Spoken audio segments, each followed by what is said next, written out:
Now, Wikileaks has released tens of thousands of secret documents, all casting a shadow on Saudi Arabia. Part of these papers aim to show the Saudis are funding several Middle East media outlets.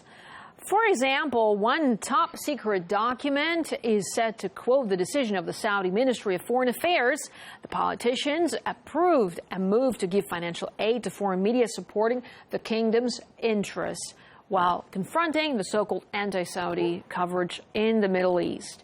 And now the paper apparently sent from the Saudi Interior Ministry of Culture and Media approves payments to several media outlets across the region. And the money appears to have gone to sources in Syria, Jordan, and Kuwait, among others.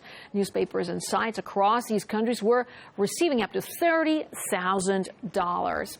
The Saudi Ministry of Foreign Affairs was quick to react, calling on its citizens not to read any leaked documents in the name of national security. And Wikileaks spokesman Christian Huffinson says the Saudi response was inevitable. This reaction by the Saudi officials was to be expected. Interesting, they would suggest that there are fabricated documents in the trove without mentioning a single one. On the other hand, of course, journalists have already established that the authenticity of many of the documents that they have been working on.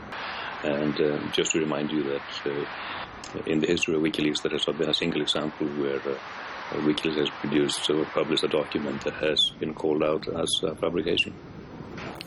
Most of the documents cover payments made in 2010 and 2011, and Wikileaks says it will release many more sensational papers in the coming weeks.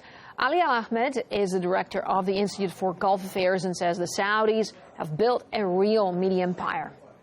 It shows and it proves again that the Saudi government has built an empire, a media empire across the world, and it has attempted and worked for years to control the narrative, the media narratives of not only Arabic media, but also media, international media. I think the Saudis will continue to do their policy that they have been doing since 60 years, interfering very quietly in other people's affairs and trying to control the narratives of the media in the region and across the globe.